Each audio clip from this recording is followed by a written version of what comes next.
Hello students. Last lecture में हमने पढ़ा था फिजियोलॉजी के जो सेल फिजियोलॉजी का लेक्चर था, उसमें हमने ये पढ़ा था कि बॉडी फ्लूइड के बारे में हमने सीखा था और बॉडी फ्लूइड की डिस्ट्रीब्यूशन के बारे में हमने पढ़ा था। अब वो जो फ्लूइड है, चाहे वो सेल के अंदर है, चाहे वो इंटरस्टिशियम के अंदर है, चाहे वो वेसल्स के अंदर है, अब उस फ्लूइड में डिफरेंट सॉल्यूट्स है। और आप सबको पता है कि जब भी हम कोई टेस्ट करते हैं ब्लड का, तो उसमें हम पोटाशियम देखते हैं, हम सोडियम देखते हैं, हम कैल्शियम देखते हैं। अब ये जो इलेक्ट्रोलाइट्स हैं और प्रोटीन्स हैं और बाइकार्बोनेट, ये सारी चीज़ें जो है, सॉल्यूट जो है, ये डिफरेंट कंसंट्रेशन में हमारे ब्लड में और फ्लूइड में, बॉडी फ्लूइड में पाए जाते हैं। अब उनको हम डिफरेंट यूनिट्स में एक्सप्रेस करते हैं। अब क्योंकि जब भी आप टेस्ट करते हैं, लेबॉर्ट्री का रिजल्ट आता है, तो यह लिखा होता है कि कैल्शियम इतना मिलीमोल है, सोडियम इतना मिली इक्विवेलेंस है, पोटाशियम इतना मिली इक्विवेलेंस है। तो उसमें हम अभी नहीं जाएंगे कि कितना नॉर्मल है, कितना एबनॉर्मल है। अभी हम सिर्फ बेसिस यूनिट को समझने की कोशिश करते हैं कि ये जो मोल है, मिलीमोल है, ऑस्मोल्स हैं, मिली ऑस्मोल्स है, इक्विवेलेंस है और मिली इक्विवेलेंस है। हम इन यूनिट्स को समझने की कोशिश करते हैं। Okay, so let's start. हमारा टॉपिक है units for measuring solute concentrations in biological solutions. इसको आप केमिकल सॉल्यूशन भी समझते हैं, समझ सकते हैं, क्योंकि बेसिकली बायोलॉजिकल सॉल्यूशंस भी एक तरह के केमिकल सॉल्यूशंस हैं। ठीक है, सबसे पहले हम स्टार्ट करते हैं मोल। आई एम श्योर कि आप लोगों ने अपने 12th और 10th स्टैंडर्ड में मोल के बारे में पढ़ा होगा। हम ज़रा कॉन्सेप्ट को रिवाइज करते हैं कि मोल क्या चीज़ है बेसिकली। सो मोल जो है basically it refers to number of atoms और मॉलिक्यूल्स ऑफ अ सब्सटेंस और एलिमेंट। ठीक है, तो ये नंबर क्या है बेसिकली, ये एक फिक्स नंबर है, इसको हम चेंज नहीं कर सकते। हम ये नहीं कह सकते कि अगर मेरे को कि 1 मोल ऑफ सोडियम और 1 मोल ऑफ पोटाशियम, तो वो नंबर एक ही रहेगा। वो एलिमेंट अलग हो सकता है, एटम अलग अलग हो सकते हैं, मॉलिक्यूल्स भी हो सकते हैं। अगर मैं कहूँ कि 1 mole of water molecule H2O, तो वो भी एक नंबर रहेगा, 1 मोल रहेगा। अब 1 मोल नंबर क्या है बेसिकली? सो 1 मोल, जैसे कि केमिस्ट्री में आप लोगों ने पढ़ा होगा कि 1 mole is always going to be equal to Avogadro number of particles और मॉलिक्यूल्स और एटम्स। और वो अवोगाड्रो नंबर क्या है? वो है 6.02 इंटू 10⁻23। हमने इसको सिंप्लीफाई किया हुआ है, 6 into 10⁻23। So it's a very huge number, ये बहुत बड़ा नंबर है। यानी कि 1 मोल जो है बराबर होगा इतने नंबर ऑफ पार्टिकल्स के। वो मॉलिक्यूल्स भी हो सकता है और एटम भी हो सकता है। इसको समझने की कोशिश करते हैं अब मज़ीद। फॉर एग्जांपल, अब मोल को हम एक्सप्रेस कैसे करते हैं? अगर हम इसको एक्सप्रेस करना चाहें तो ग्राम्स में मेंशन कर सकते हैं हम। फॉर एग्जांपल, अगर मुझे 1 मोल ऑफ सोडियम क्लोराइड चाहिए, तो वो कितना होगा? सो 1 mole of sodium chloride basically जो सोडियम का एटॉमिक मास है, अगर आप पीरियोडिक टेबल में जाएं और आप देखें, तो सोडियम के ऊपर एक एटॉमिक नंबर होगा और एक नीचे एटॉमिक मास होगा, जो कि बेसिकली न्यूट्रॉन और प्रोटॉन को जब हम ऐड करते हैं तो उससे एटॉमिक मास बन जाता है।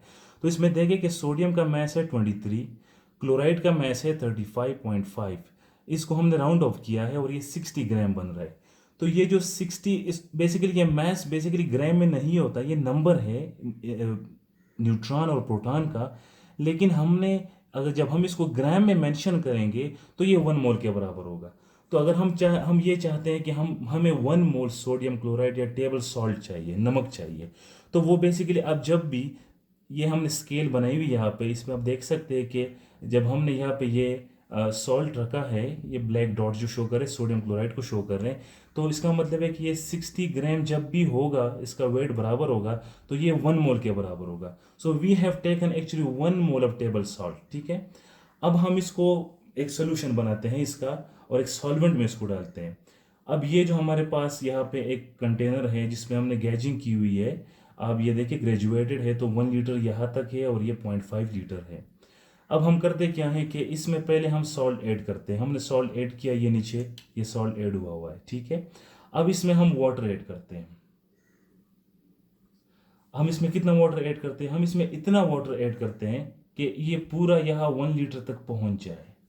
हम इसमें वाटर ऐड करते हैं और ये ऊपर आता है और यहाँ तक पहुंच जाता है। ये पहले हमने सॉल्ट ऐड किया, फिर वाटर ऐड किया, और पूरा मिला के हमने 1 लीटर सोल्यूशन बनाना है यहाँ पे। ठीक है, अब ये हमारे पास क्या बन गया? ये एक सोल्यूशन बन गया, जो हमारे पास वाटर है, सॉल्वेंट है, और NaCl जो है वो सॉल्यूट है, जो कि हमने 1 मोल लिया हुआ है। तो हमारे पास सोल्यूशन बना है जिसकी मोलैरिटी क्या होगी? 1। क्योंकि हमने 1 मोल ऐड किया इन 1 लीटर वाटर। ठीक हो गया।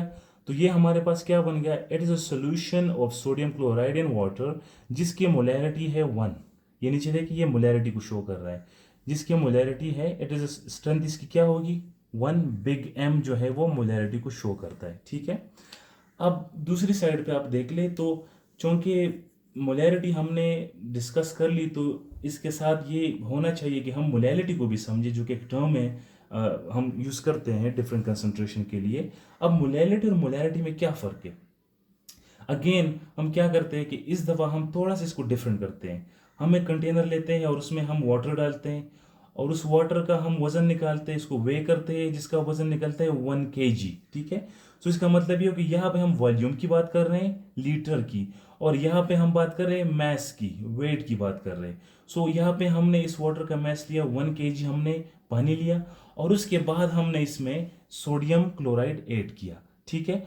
अब ये वॉल्यूम इसका, इससे अगर जब हमने सोडियम क्लोराइड ऐड किया तो जाहिर बात ये 60 ग्राम जो सोडियम, ये 1 मोल है, जिस तरह हमने यहाँ पे एक्सप्लेन किया, ये 1 मोल या 1 मोल जो है सोडियम क्लोराइड इसमें ऐड होगा, तो ऑटोमेटिकली ये वॉल्यूम थोड़ा इससे ज़्यादा भी आ सकता है एट द एंड, जब फाइनल सोल्यूशन हमारे पास बनेगा। तो जो फाइनल सोल्यूशन यहाँ पे बना है ये 1 लीटर से ज़्यादा भी हो सकता है, लेकिन यहाँ पे हम लीटर की बात कर ही नहीं रहे, हम सिर्फ मैस की बात कर रहे हैं। And that is the difference between molarity and molarity. यहाँ पे ये मोलैरिटी निकली क्योंकि फाइनल सोल्यूशन का वॉल्यूम 1 लीटर ही होना चाहिए, इससे ज़्यादा नहीं होना चाहिए। और यहाँ पे जो है वाटर का वेट फिक्स जो है हमने रखा हुआ है 1 kg, उसके बाद हमने 1 मोल साल्ट ऐड किया है, और जो भी बनेगा वॉल्यूम ज़्यादा भी हो सकता है, लेकिन हमने सॉल्वेंट जो है 1 kg रखा है, इसको हम कहेंगे सोल्यूशन ऑफ 1 मोलैलिटी। ठीक है। यहाँ पे हमने 1 मोल ऐड किया NaCl in 1 kg of water. तो ये सोल्यूशन यहाँ पे बेसिकली ये इसकी 1 मोलैलिटी होगी। ठीक है। So that was the basic difference between molality and molarity. वैसे भी सेल फिजियोलॉजी में इसका इतना रोल नहीं है, क्योंकि आगे हमने मिलीमोल समझना है, आगे हमने और यूनिट समझने हैं, तो इसलिए मैं चाह रहा था कि आप लोगों को मोल भी समझ में आ जाए। ठीक है। यहाँ पे एक और इम्पॉर्टेंट बात कि मोलैरिटी जो है और मोलैरिटी में मेन फ़र्क क्या है, उसमें मेन डिफरेंस ये है कि मोलैरिटी जो है it is affected by temperature and pressure, क्योंकि यहाँ पे हमारा कंसर्न वॉल्यूम है, मास नहीं है। मास 1 kg यहाँ पे। तो जब भी आप टेम्परेचर बढ़ाएंगे, जब भी आप प्रेशर को चेंज करेंगे, तो ये जो वॉल्यूम है ये कम ज़्यादा हो सकता है। ठीक है। लेकिन यहाँ पे ऐसी कोई बात नहीं, क्योंकि मास जो है वो सेम ही रहेगा। ठीक है।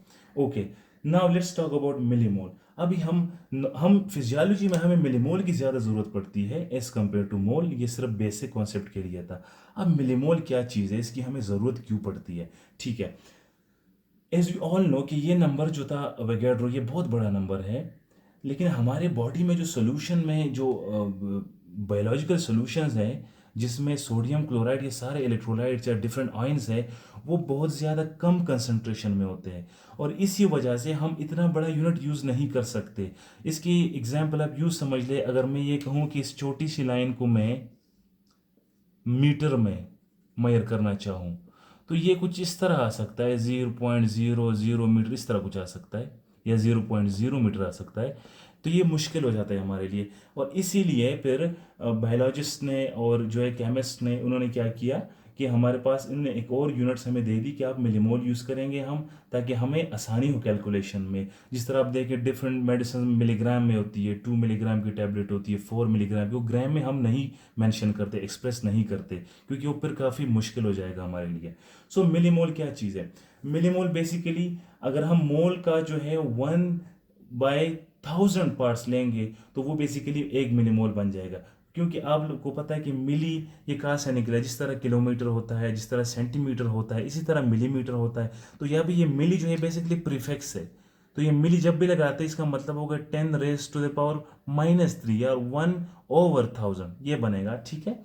सो यहाँ भी क्या लिखा हुआ है कि in biological solutions the concentration of solutes are usually very लो।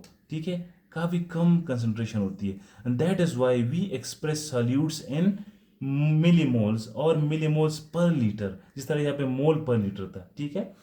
तो 1 मिलीमोल कितने मोल के बराबर होगा, यहाँ पे हमने एक्सप्लेन कर दिया, दोबारा देखें, 1 मिलीमोल, एज यू नो कि मिली किस चीज़ के बराबर है, 10⁻³ सो 1 मिलीमोल इज इक्वल टू 1 × 10⁻³ मोल। ठीक हो गया। फॉर एग्जाम्पल, अगर मैं कहूँ कि हम एक वाटर में ग्लूकोज सोल्यूशन बनाते हैं, तो ग्लूकोज की कंसनट्रेशन उसमें हम 1 मोल डालना चाहते हैं या 1 मिलीमोल अगर फॉर एग्जाम्पल डालना चाहते हैं, तो glucose concentration of 1 millimole has 1 × 10⁻³ mole of glucose. ये मोल को हमने डिवाइड किया 1000 से, तो इतने मिलीमोल ऑफ ग्लूकोज उस 1 लीटर सोल्यूशन में अगर है, तो ये बेसिकली हमें शो कर रहा है कि कितने मोल्स, या मोल्स अगर हम नहीं शो करना चाहिए तो कितने मिली मोल्स है basically. And this was all about mole and milli mole. अगले वीडियोस में हम पढ़ेंगे कि ऑस्मोल्स क्या चीज़ है, मिली ऑस्मोल्स क्या चीज़ है, इक्विवेलेंस क्या चीज़ है और मिल इक्विवेलेंस क्या चीज़ है। फिलहाल यहाँ तक आई होप कि सबको समझ आ गया होगा। आई एम रियली होपफुल कि यहाँ पे आप लोगों का जो मोल है और मिली मोल का कॉन्सेप्ट क्लियर हुआ होगा। नेक्स्ट वीडियो में हम आपको मज़ीद बताएंगे जो फर्दर यूनिट्स है बायोलॉजिकल सॉल्यूशंस को मेजर करने के लिए। And if you have any query about this then you can ask me in comment section. अगर आपको किसी भी टॉपिक पे कोई मज़ीद वीडियो चाहिए अर्जेंटली, तो वो भी आप मेंशन कर सकते हैं। And see you in the next video. Thank you so much.